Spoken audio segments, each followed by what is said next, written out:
दुनिया खत्म होने वाली है, ऐसा कभी सुना था? अगर आप भी मेरी तरह बुढ़े होंगे तो आपने भी सुना होगा कि 2012 में दुनिया खत्म होने वाली थी। इस तरह का मिथ है, ये बताया नासा ने। 2012 वाला तो मिथ था, लेकिन जो डूम्सडे क्लॉक है ये साइंटिफिक है। डूम्सडे क्लॉक होता क्या है? ये एक तरह काउंटडाउन है जो बताता है कि ह्यूमन काइंड कब खत्म होगा। इसके बारे में आज हम विस्तार से समझेंगे। इसको विस्तार से समझने से पहले हम देखते हैं कि ये आया कैसे। ये कुछ साइंटिस्ट मिलकर डोम्सडे क्लॉक बनाया था और इसको फॉर्म किया था 1945 में। इसमें जो साइंटिस्ट थे वो अल्बर्ट आइंस्टाइन और J Robert Oppenheimer university of Chicago scientist है। इन्होंने भी साथ दिया था ये क्लॉक बनाने के लिए। क्लॉक बनाने का कारण क्या था? इन्होंने पहला एटॉमिक वेपन डेवलप किया था अंडर मानदन प्रोजेक्ट। अब आपके मन में चल रहा होगा ये पहला एटॉमिक वेपन क्या है? ये जो है न्यूक्लियर वेपन है। जो आपको मैंने फोटो दिखाया उसमें से मेन लीडर थे ये जे रॉबर्ट ओपनहेयर। तो अगर आपको ध्यान नहीं आ रहा होगा तो आप ये पिक्चर देखे होंगे ओपनहेयर वाला। तो ये जो पिक्चर है ये इसी बंदे के ऊपर था। बंदे ने क्या किया था, एक न्यूक्लियर वेपन बनाया था।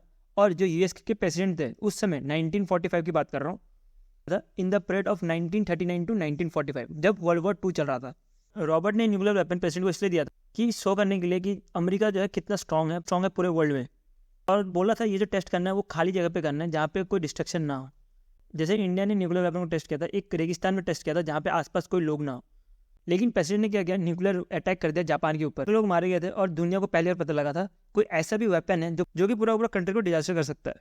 अटैक जो हुआ था अगस्त 1945 में हुआ था।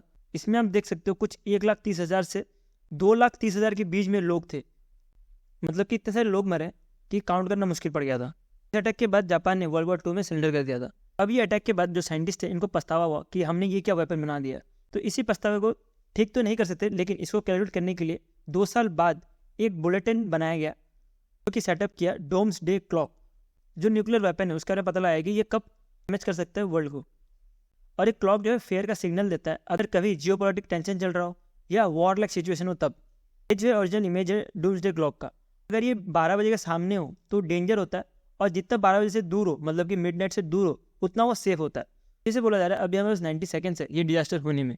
रुको रुको रुको, जाग आ रहे हो? ये डोम्सडे क्लॉक है, इसका 90 सेकंड अलग है जो हमारे नॉर्मल क्लॉक है उससे। अभी 90 सेकंड टू द मिडनाइट का मतलब क्या हुआ?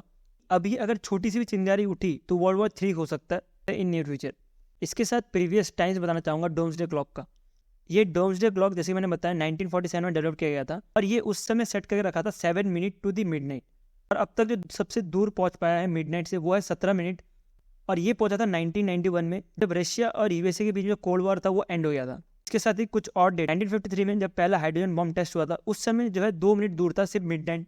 उसके बाद 2017 में जब डोनाल्ड ट्रंप ने नॉर्थ कोरिया को थ्रेटन किया ओवर दी न्यूक्लियर मिसाइल, उस समय था 2 मिनट 50 सेकेंड दूर जो मिडनाइट वाला मार्क है उससे।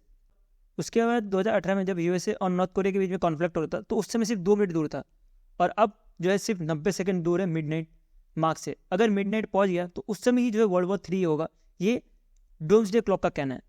डोम्सडे क्लॉक को हर साल सेट किया जाता है by bulletin science and security board से। मार्क से सिर्फ 90 सेकंड दूर होने के कारण बुलेटिन ने 3 बताए हैं। पहला, न्यूक्लियर रिस्क। जैसे आपको पता होगा कि रशिया ने पुल आउट कर दिया जो न्यूक्लियर टेस्ट बैन ट्रीटी था उससे।